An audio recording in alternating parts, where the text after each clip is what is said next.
Well, welcome to the Slim Nation's One-on-Ones podcast. And I'm Slim Overton, of course, and I have a special guest here with us today at a special time. And her name is Shelly Dee, Shelly Dee Dance. And welcome, Shelly. Thank How are you. you doing today? I'm doing Eh, well. I saw something you had, I think it put it on social media. It said Shelly D and me. And I like that. It sounds like a whole nother show. yeah. How about that? That was happenstance, but it did kind of work out, didn't it? Yes, it But did. anyway, yeah, welcome to the show, and glad to have you here. And let me tell you a little bit about Shelley. Halifax High School, and from there she went to study biology at the Virginia Union University. I want to ask you about that and Halifax, and further her education in biology, education administration. I'm sorry, at Nova Southeastern University. And for years, and we're going to talk about this too, was a science teacher at middle school, biology and science teacher at Chicago. How'd you end up there? And owner and head tutor of Alpha Academy. I got to say Alpha Kappa Alpha, but I'll get to that. Academy tutoring. I guess that has something to do with that. I don't know the Alpha.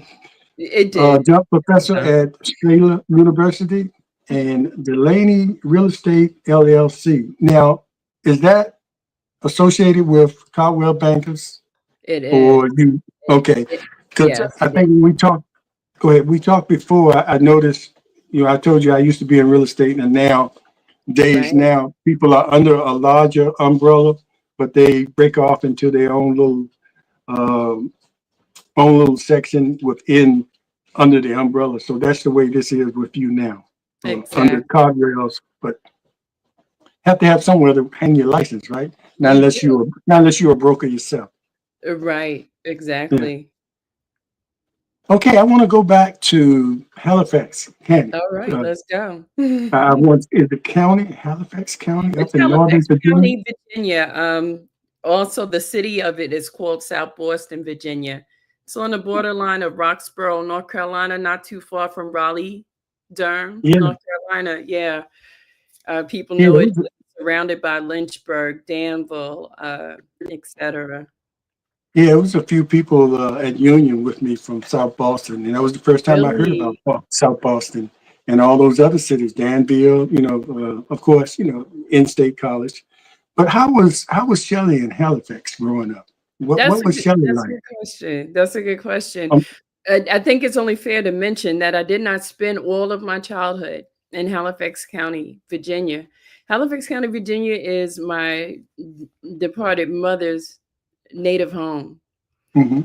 And so I spent the bulk of my childhood in a small place called Hollis, Queens, New York. And then I did finish my high school in Halifax County, Virginia. So I like to tell people I'm a little bit country and a little bit rock and roll. A little bit. Indeed. Yes. But that's how we ended up down there. Long story short, although my brothers were raised all their years in Hollis, my mother did not see it as a place befitting for her very lively, outgoing daughter. Yeah. So she brought me to Halifax County, Virginia, which I thoroughly enjoyed it there. It was a new experience for me. It's funny how I hear, especially now that we have social media, a lot of people tend to grow up there waiting to leave. And I'm Yeah. thinking, I kind of had a ball for the 6 years I was there. But it is when you're new and something's new and exciting. Um, and also I had an opportunity to really get to know that side of my mother's family, because my father's family was mainly in Queens by way of Thomasville, Georgia. Yeah. Yeah.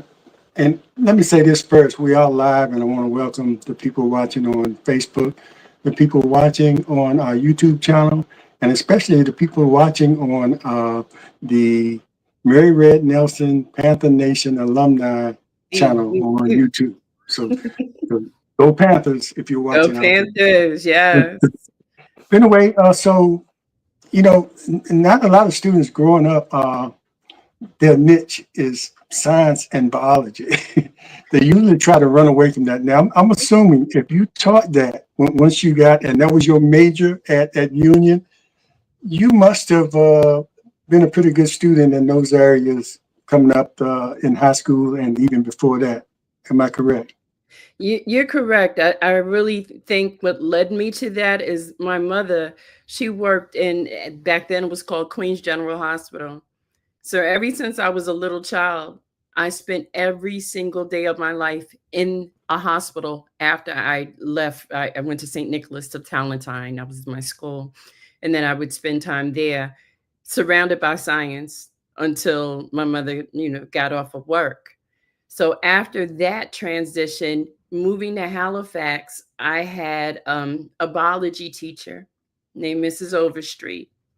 I always wish I could have told her that she changed the trajectory of my life, because not only did I notice that a teacher had the power to encourage, but to make a student realize the greatness within.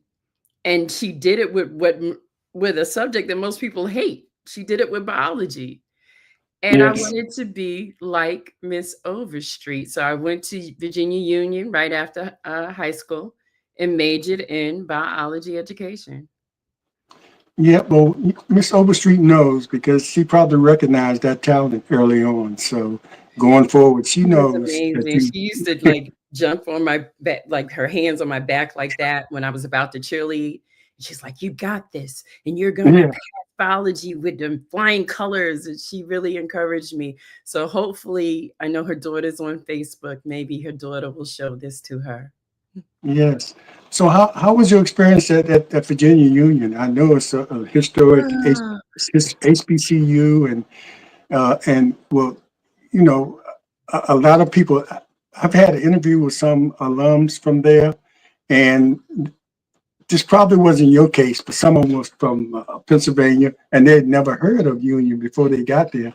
And some of them came from mostly white high schools. And when they got there, it was like a cultural shock to them yeah. because they get there and say, oh, all these black people, even though they were black as well. But how was your experience there? I know the classroom, you excelled in the classroom, I but the did. college life is a lot more outside of the classroom, lessons learned. So how was it for you? For me, Union was a game changer. Having growing up again, the bulk of my childhood was in Queens, where we don't have HBCUs, and back then they Mm, didn't even yeah. speak about them. I didn't know they existed. But thank God I would end up in a place called Halifax County, Virginia. And it was after a cheerleading practice when one of the cheerleaders was speaking of her brother, Jamie Waller. And I Yeah, was like, I basketball think you player. might know. Yeah. Yeah. Mhm. And I asked her, I said, he sounds like a dynamic player. What school does he go to? Because now I'm trying to explore schools, because my siblings, they did other things like St. John's University. And I did not want to go back to New York. I wanted to stay near my parents. So I learned that he was at Virginia Union University, and I was like, okay, what's that? And that's when the first time I heard of an HBCU. I didn't even know how many there were. I asked them where it was. They said Richmond. I knew Richmond was 2 hours from Halifax. That seemed about Mm. right, because I didn't want to, again, be far from my parents. Um, Believe it or not, I never saw it. I just knew I wanted to be a part of this experience. And A Different World came out that year, if you remember that show. Yes, yes. And Hillman. that sealed it. I was like, I gotta be a part of this. There's something great going on up there. And I was right.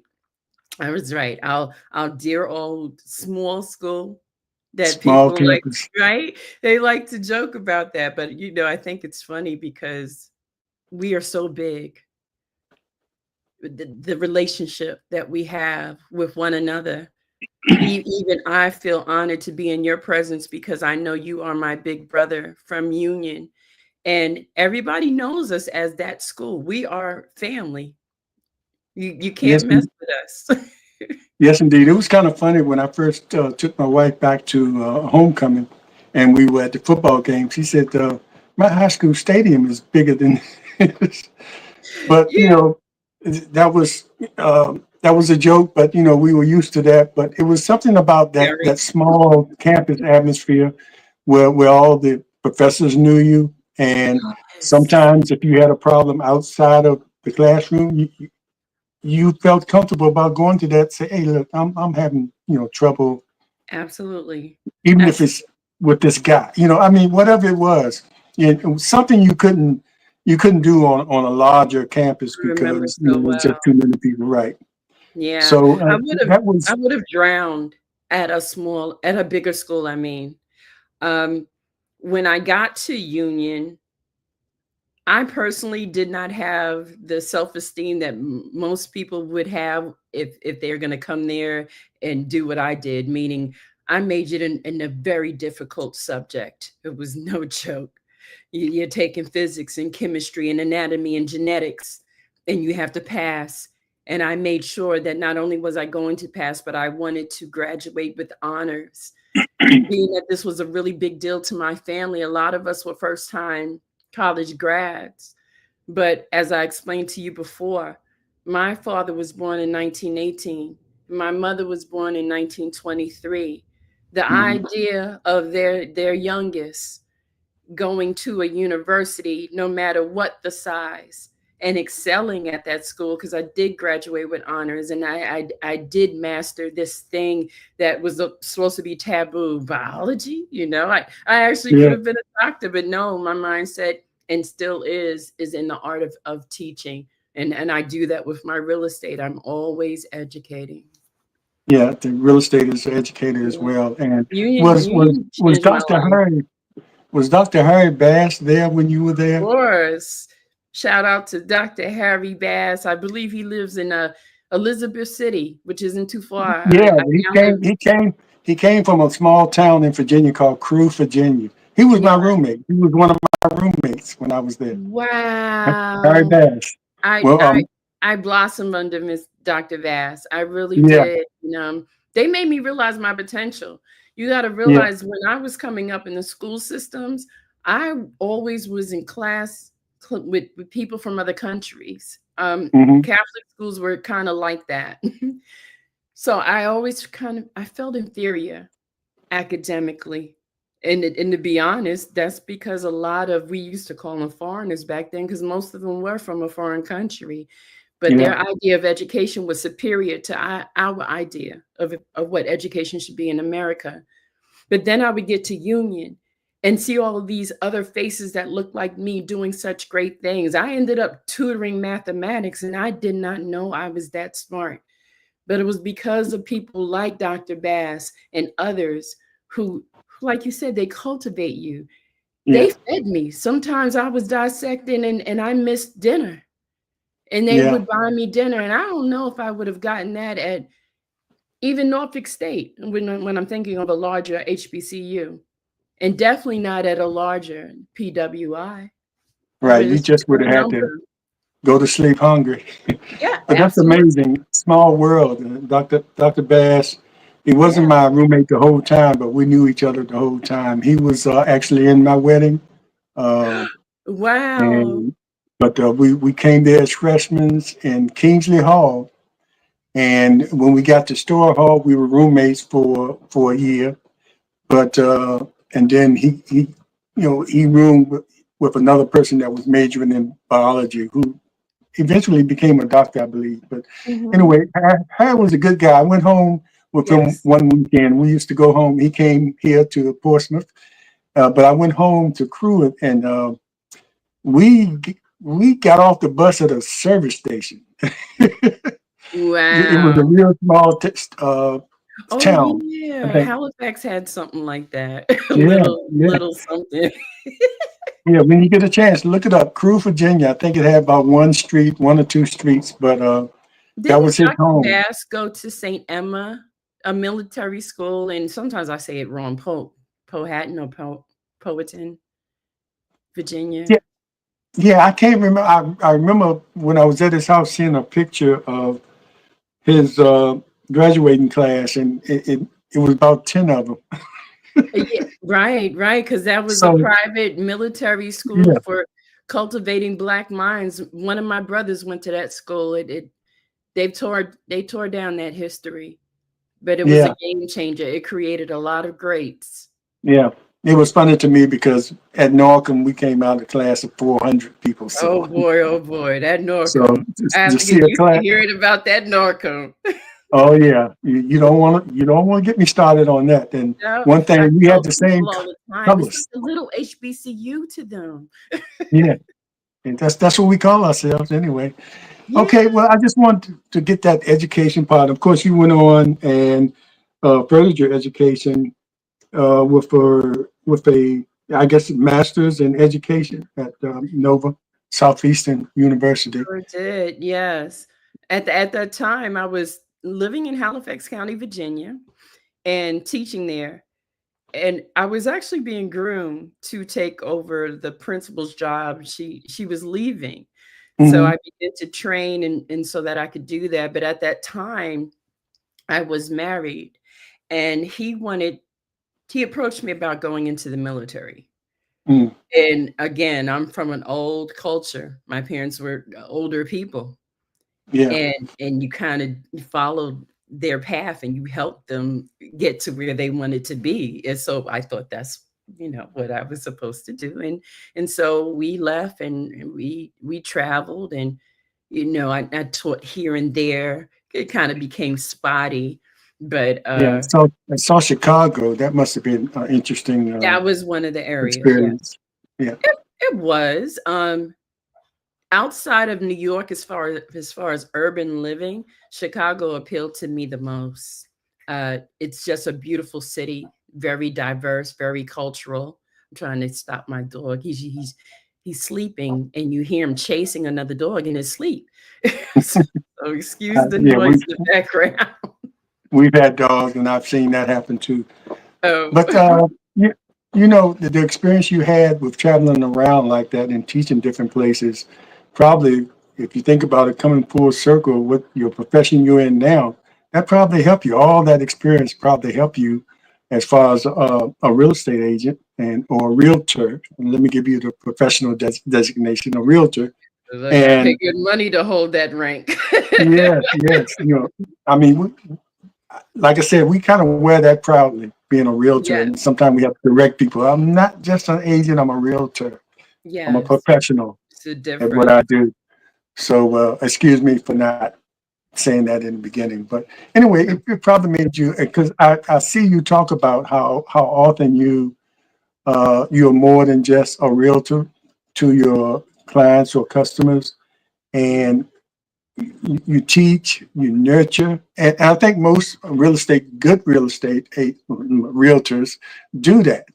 Kind of care about, because also saw you work with a lot of first time home buyers, which is a Absolutely. very significant move for them, and they need someone that's nurturing and caring and things They like do. that. So They do. so how did you, and we'll get to how did you make that transition? Because most people I know that teach have a passion for that, for teaching. And that's why a lot of them teach for 40 years and retire in that profession. So, Absolutely. and I know if you taught science and biology, you had to have a passion for it, because I did. that's not even, it was probably a challenge when you were learning it, but trying to teach students that, you're going to have a few exceptional students in there that pick it right up. But, most students, oh, come on, science, man, I'm waiting to get to gym or something like that. Exactly. How, Not in my what, class, no. yeah, how about that? Not in my Talk class. about that transition that you made. And I read, some things you said, and it's kind of interesting how you decided to make it part-time, and then, let me just go Right, for it. right. Faith, leap of Um, faith. a lot of times when you're growing up, the boys were playing trucks or whatever and basketball, and we played dolls, house, whatever. I played 2 things only. I was either a teacher or I sold property. I've Wow, always that had a early. passion. Yeah, I had a passion for both. I can recall visiting Florida at the age of 10 and asking my mom, look, it's, for sale sign. Can we go in and see the house? And back then you could trouble realtors and not be a pre-approved and see the property. I don't know where that came from, but I ride in a car right now, and my biggest thing is, oh, look at that, look at that. I have a thing for buildings, for property, and Mhm. I put that love with the love of people. I have a way of approaching people, being concerned about their needs, and I get this part from, I think, from my mother, just a way I can vacillate between demographics, ethnicities, and just find a comfortable place, and people are comfortable with me. They see that I am authentic, and I fight for them, so that especially people, the Black and brown community, that real estate has shown me we're at a disadvantage. Yeah. And I have found that it has become my calling to make, especially the youngsters as well, realize that there is legacy, there is wealth in ownership. And a lot of them don't know how or why. And I'll stay up to midnight sometimes just teaching and talking and coaching.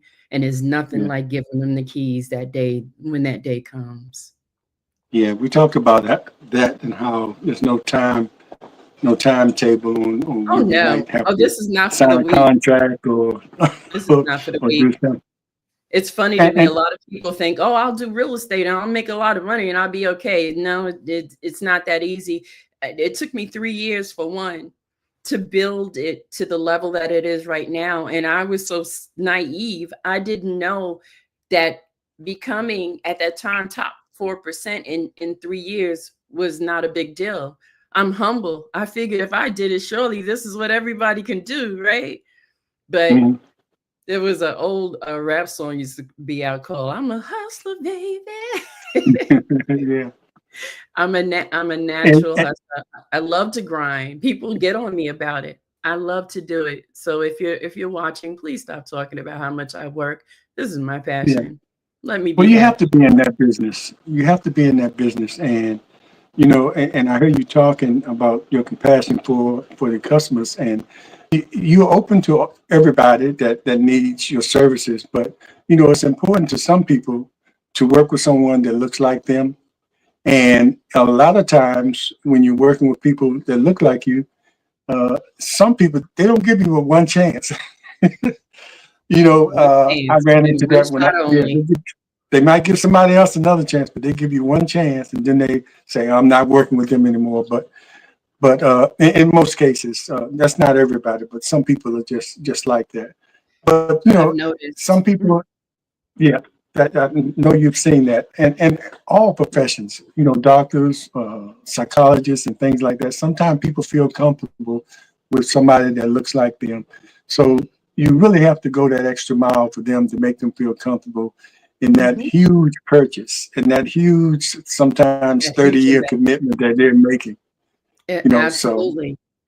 Biggest investment of their lives, and I treat them all the right. same, whether you're buying a flip for 50,000 or you're over a half a million, you're still the same. And I feel honored that they trust me to do this transaction, because it's a big deal.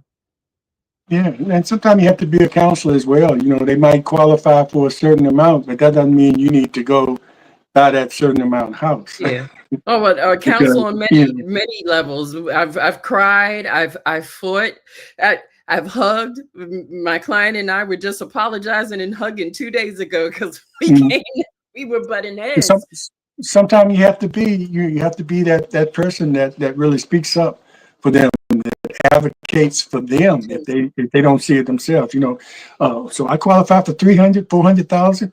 I'm gonna get me a 300, $400,000 house, which might not be the best thing for you. No, You but you might know what need. I have them doing now because they understand it better.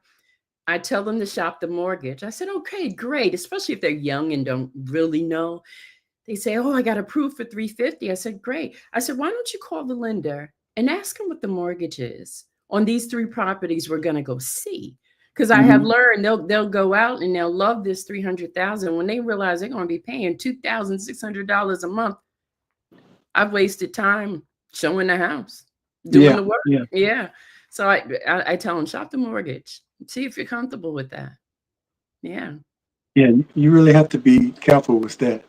I want to read something that I read on your and sort of getting into politics a little bit, but it has something to do with real estate.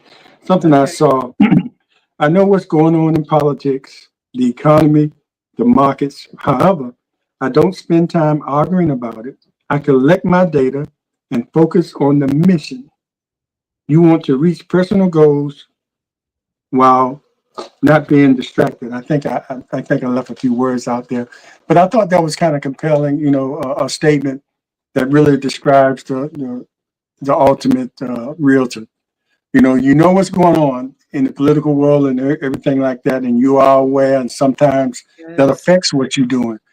it But you have to does, be focused on the mission and not be distracted. And it really fits these days because there's a lot of distractions going on isn't that it? might take people away from making the right decision, as we were talking about earlier. So Yeah, talk about that a little bit, that statement and how it fits in with what we're dealing with today.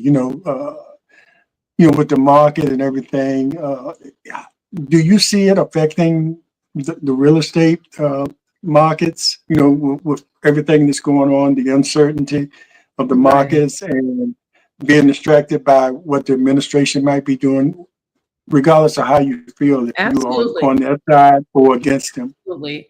People are scared. People are scared. I've noticed, especially in our area, we're very military based here in the Hampton Roads Right. area, and that is our biggest transient clientele. They're coming in 3 months, they're leaving. I mean, coming in and then leaving in 3 years, right? Now Mhm. they're coming in and they're saying, "Okay, I just want to rent because I don't know what's going to happen." So Right. not only just them, but it's everyone. And I know that I'm a bit adventurous like my mother used to be, but at the end of the day, I always say, date the rate, marry the house.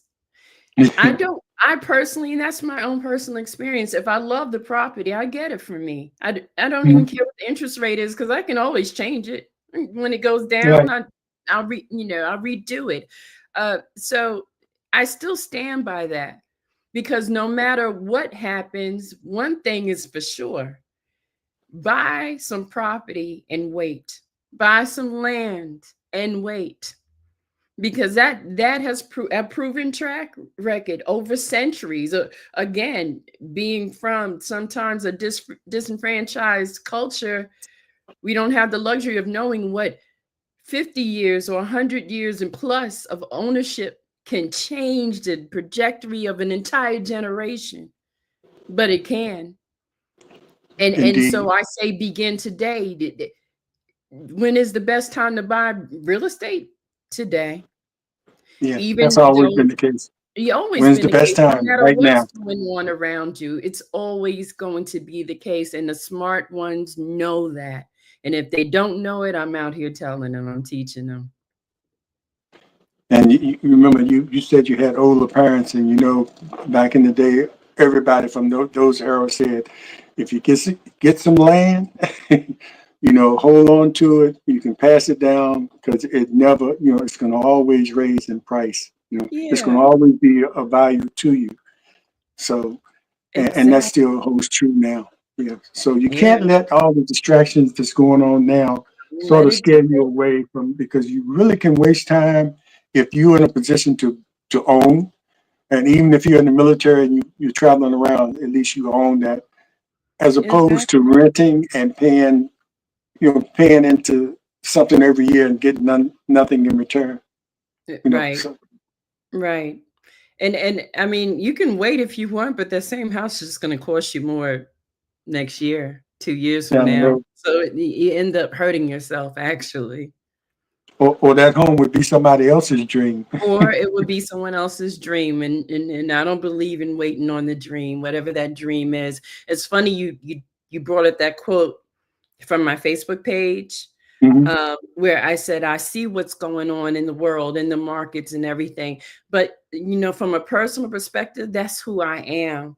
You're not going to get me to argue over foolishness, uh, Right. no matter what the Waste of topic may time. be. You can sit around and fight about what the Bible is all about, and I'm quiet. If it says it in the Word, I'm okay. If you can show me, so I'm just a show me person, not a let's argue about the foolishness and the things that are going on in the world. Focus on what matters, those things that maybe you can change.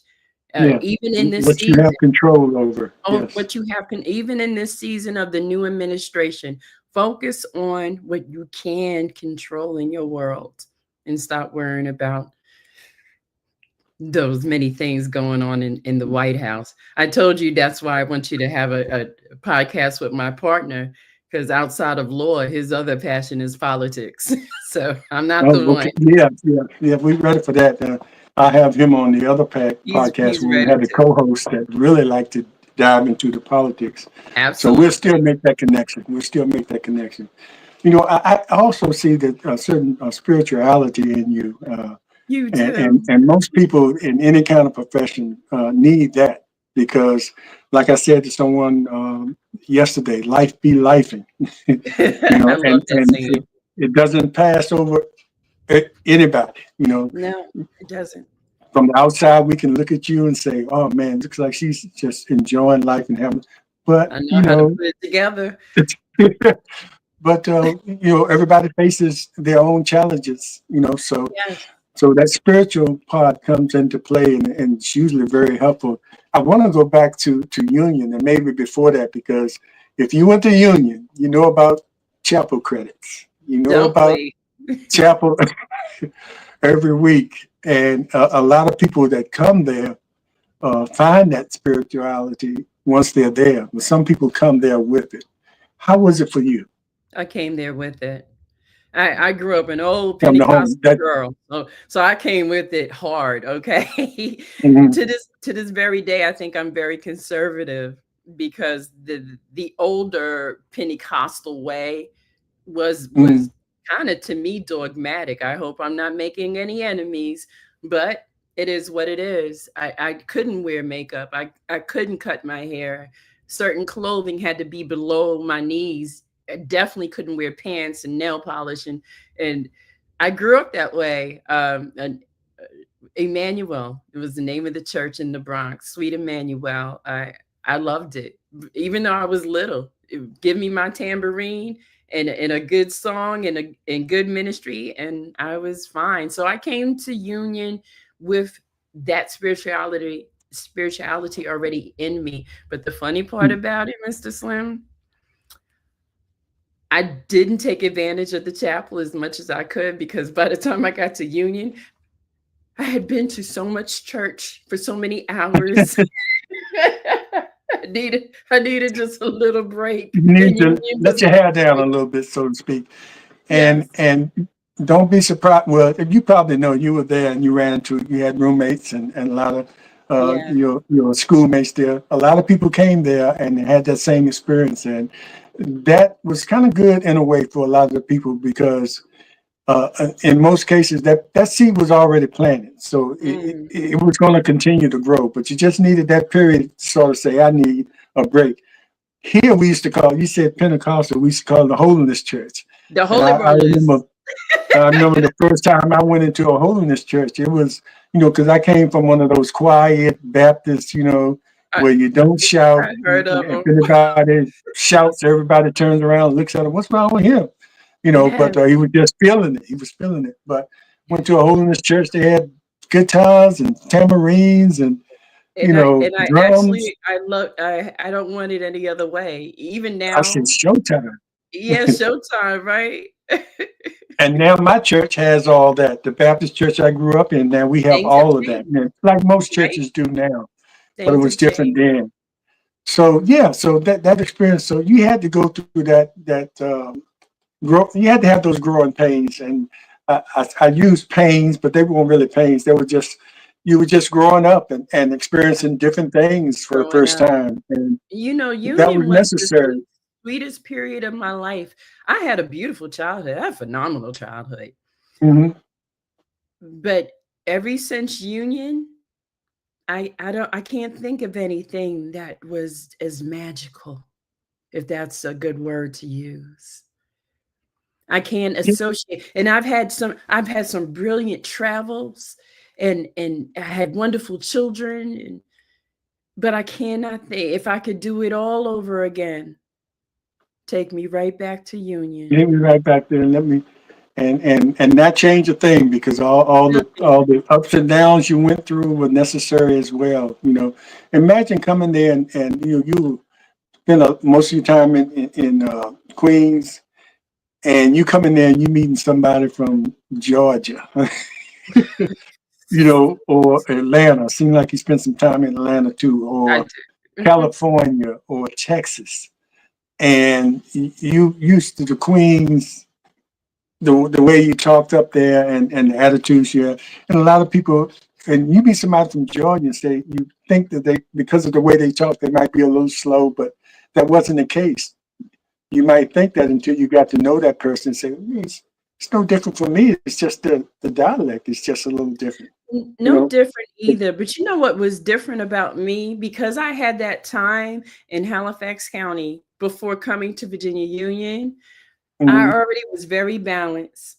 I did not So you belong to the already cliques of New had your York. indoctrination before Yeah, you I got did. there. Right. I did not belong to cliques because I saw myself as a part of both.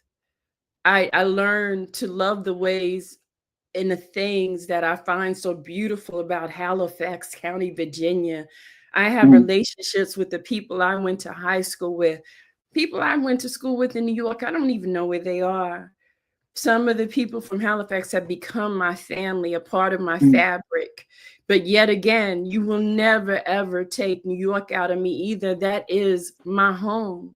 So when I got there, I was one of those that didn't look down on them because they dressed differently or they had an accent. And I didn't hang out with the cliques from New York because I actually, here's the truth, finally coming out here live on your show. I thought it was Live. I thought it was silly that they came in like showboat. This is where we from. This is I was Yeah. like, really? The New York and the DC people, they were something special, Hmm. and I had some of my best friends, but I felt that way at first until I got to know them, and they got to know us and say, I'm coming out here thinking I'm Mr. New York, but Hmm. and you guys don't have the experience that I have, but they Right. found out, some of them found out real quick Uh-oh. They found out that real quick. we Yeah. knew just as much and we were just as prepared for them, If not but more it, prepared, to be it's honest. not more prepared, but it was a whole experience just getting to know people. So all of that put together, Yeah. and getting back to your modern day things you're doing. And I see that you still have things going on, or in Halifax where you were looking for some people to do some work. Did I see Oh, that on? yes. Yes. I was an investor before I was a realtor. That was Okay. part of my transition.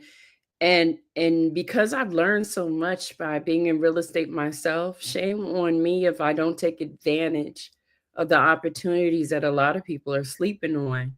Right, So right.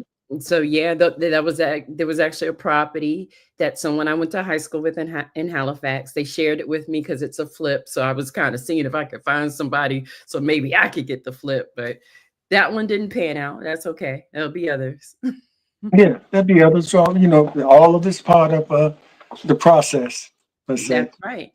That's right. Yes, all a part of the process. So what, as a realtor here now, and do you still do the tutoring that I saw in your bio? Yes, I don't do education components as much as I used to, because honestly, if you're doing a certain level of real estate, you cannot be of good use to your clients if you have another full time. That was Yeah, a tone for my part timers out there. It's hard to get in touch with them and get the deal done, but yeah. but yes, because I have a gift to show people things that they would not normally understand or comprehend. And I think that's because I struggled in schools growing up. Like when they were teaching time, I would go home and reteach it to me. What I learned from that is that it's not always that children are slow or can't catch on. The one model that they teach us in school to go out and teach in the classroom doesn't fit everybody.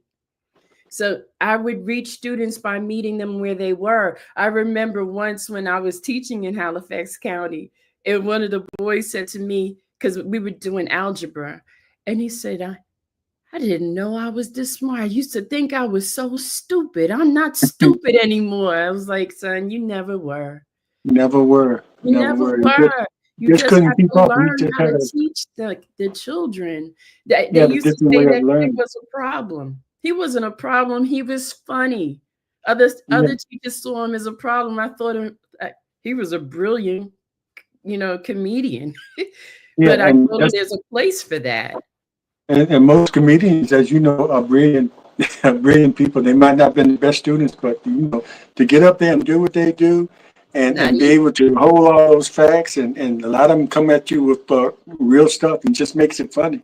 So they are brilliant people, and that's why I wanted to ask you. As a former teacher, the profession now, or the curriculum they use now, or the approach to teaching now is a little different as far as concentrating on being able to pass a test. I never was really good on standardized tests, Me. and also people that were some people in high school that didn't feel like they were good students didn't think about college because they didn't feel like they could make it. And I was one of them. I ran into a lot of people that did better in college than they did in high school. For one thing, I was one of the them. individual teaching situation they would be in sometimes with their professors, and uh, a lot of it was individualized. Where you had to go to the library and learn some things on your own at your own pace. In Yes, many cases, as far as high school might have been a little more structured and a little too much or fast for you. So, do you feel that that's hurting some of our students? You have some students going to excel no matter what uh, absolutely. is out there, but some students, the way you might have taught when you were teaching compared to the way the teachers want to teach now, that's a lot of them are leaving the profession because of that. Yeah, You think it that's was a hurting part the of students? a huge part of the reason why I lost interest in it.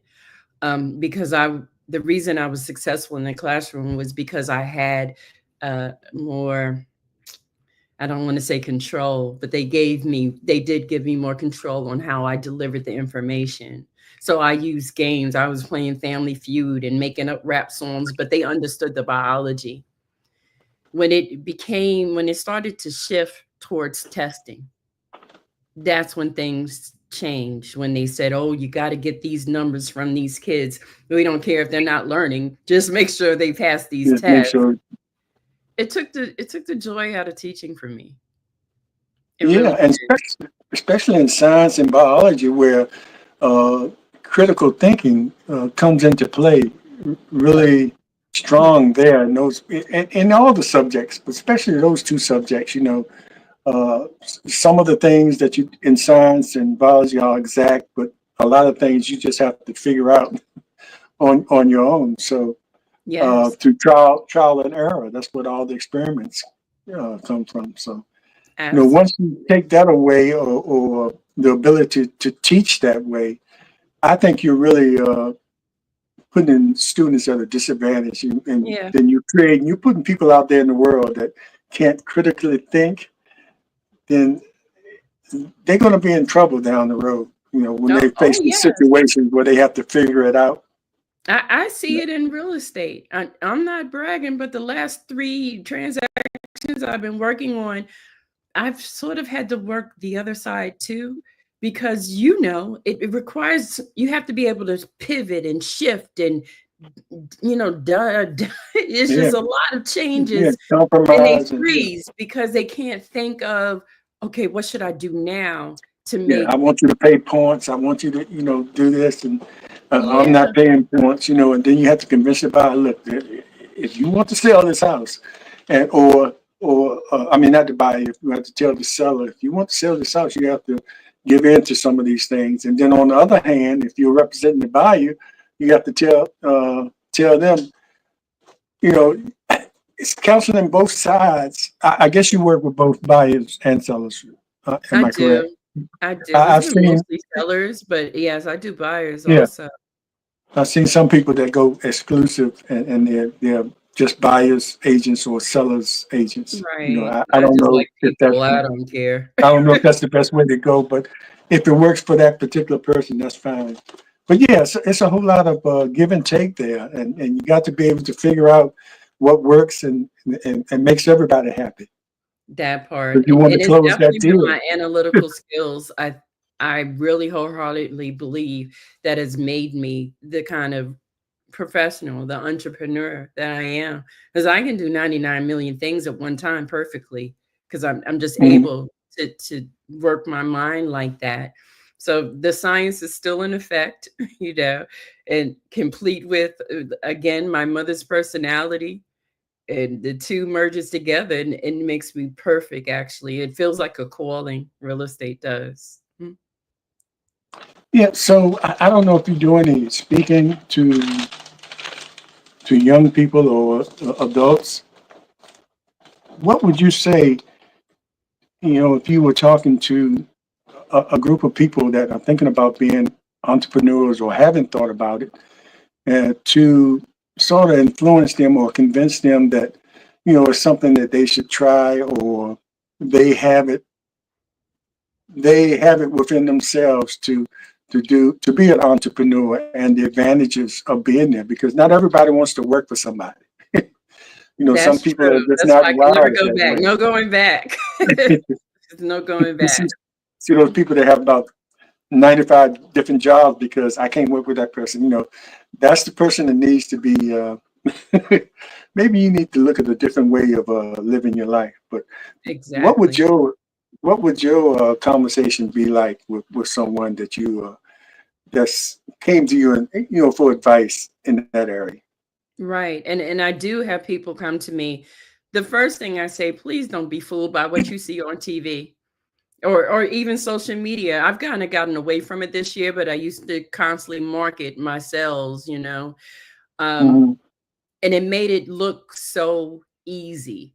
And then I Yeah. was making money hand over fist. Yes, I made good money, but they didn't see me just last night at my computer until 1 in the morning to make Hmm. sure things were ready for 6 o'clock this morning when they were texting me before they went to work.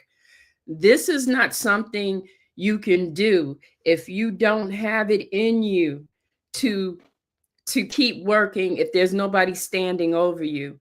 I don't go in the office much. My bedroom is around the corner, but I Hmm. don't go to bed. But that's because Right. I have a discipline. You must have a discipline in anything you choose to do to stay at it, because now you don't have that boss or that manager, whatever you call it. Most importantly, though, I encourage you, if you are interested in being an entrepreneur, because there's nothing like ownership.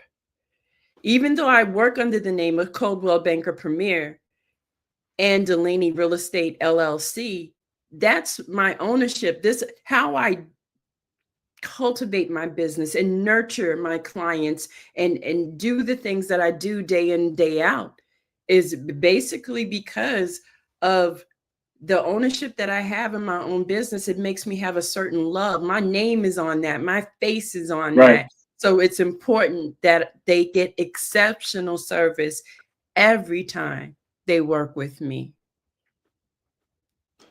Yeah, I think that's important. When I start seeing that kind of those kind of situations happening in the real estate markets, with the larger companies, and different groups within the company were forming their own associations.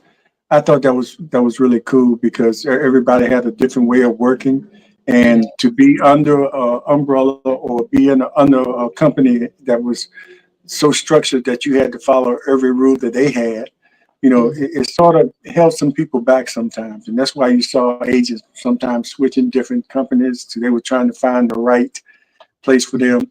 But once you have something within the company that you can call your own, and all you have to do is create results, and that Right. company will leave you alone, pretty much. I'm Pretty assuming much. that's the case.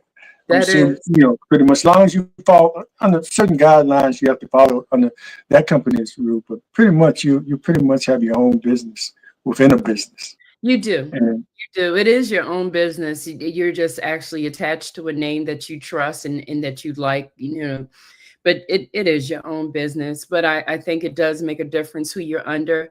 I have not built my team like I want it to be yet. I am kind of interviewing and looking at people now, yeah, but that I takes a while because you have to find people that kind of fit your personality, and not being selfish, but you know they have to fit that in some way in order for you to work together, because it's a lot of collaboration and a lot of trust that goes into that, and a lot of say, well, you have your own things, but can you hold this open house for me? Can you do this for me while I'm right.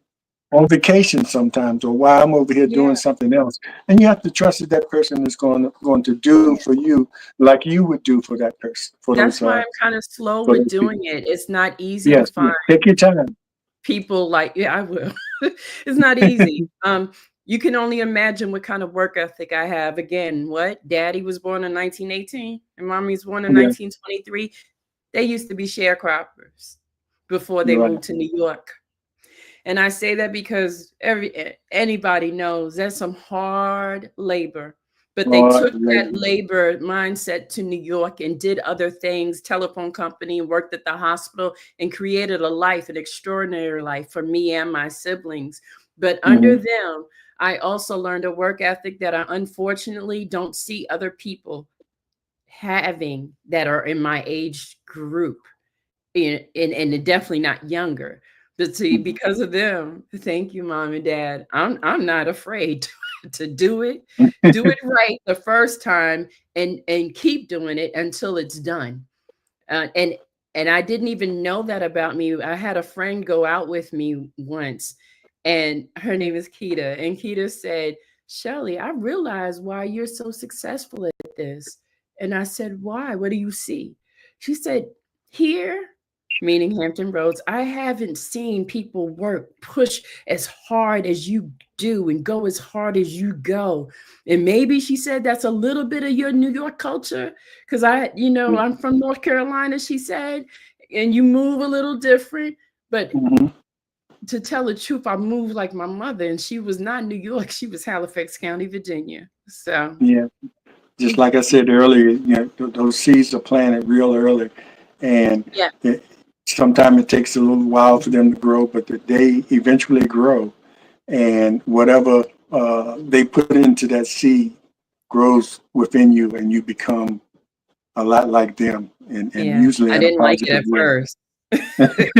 Back in the day, waking me up 6 o'clock in the morning on a Saturday to get up and do my chores. What? Yeah, I but get it now, but you see how mommy. well that paid off now. I get it now. You didn't like it then. Yeah, you get it now. Then you probably pass that on to Yes and you no. became her. I balanced it when it came to my kids. I wanted them to play, but they also had chores. And even to this Mhm. day, I'm grateful that my sons, I see where they're very balanced. Yeah, they like video games, but I've never seen them glued to it. Hello to Yeah, anybody that's yeah. glued to it, because You that's have to not give them a good. little rope. Yeah. Yeah. So I definitely raise them in a balanced way, but and so they're wholesome. They're hard workers, but they know how to party too. But anyway, I really want to thank you for coming on, and I hope you come on again. Thank And you. like you said, we'll connect with your political friend, the attorney there, and Okay. have and we have plenty to talk about every day. our president gives us that, and just locally and statewide as well. You know, don't have to be on the national scene and throughout the Awesome. world. I would So love I the appreciate you coming on. opportunity. Mhm. And you know, I just want to say I looked back on some of the texts, and I had almost forgotten when you first contacted us. You know, when you heard about the uh, Hampton Roads Alumni Association, Yes. and you were trying to find out who to get in touch with. And I remember sending, I gave you the president at the time's number. So, like I told you now, the president now is your Soros. So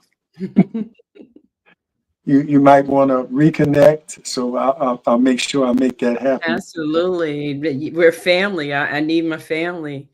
Get Yes, together. indeed. Let's get do some community service and all the other wonderful things. Yes. Yeah, and that's what we're working on doing. We're working on our big fundraiser now, but we try to get together and do things, especially for the students in this area that are attending Union right now. So Okay. I want Okay. to ask you now if I don't know if you have any last words you like to leave with the audience.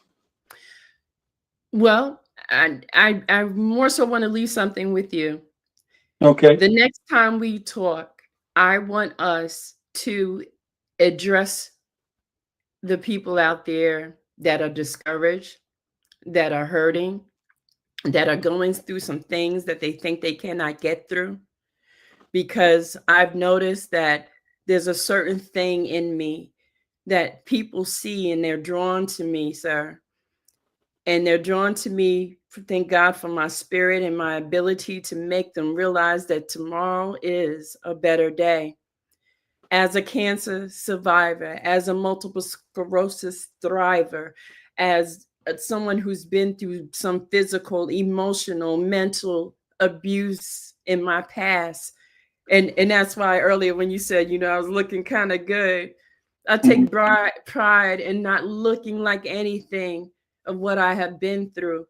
But I feel like I have a mantle on me to reach back, especially to the next woman that feels like they cannot see tomorrow, that maybe they're depressed and they don't even want to live. I want to be there for those people. So if this could be a beginning platform, Shelly D and me, as you wrote, let's do it Yeah, because people are waiting. They need us. yeah. You probably will need a whole show specifically based on that because you You know think so? I feel you. I feel you where you're coming from, and I remember You reading that do? about what you experienced, and I just I forgot to bring it up. So I'm glad I gave you that last That's minute okay. I remember. to yeah to say that, and I'm glad you said that too because I've gone through some medical issues myself as a heart transplant recipient, and so it's always on my mind to encourage people, you know, that it's never over. You know, you have to have Absolutely. faith. You have to have faith in God and yourself and those doctors, Yeah. for one thing. But you know, and talking about it, talking it out. You know, so many people hold things inside, and that's why Yeah. you see some of the suicide rates up. You know, people holding things within themselves when I all used they to had be to one of do. those people, but I talk now. Oh boy, it's therapeutic for me to speak my truths.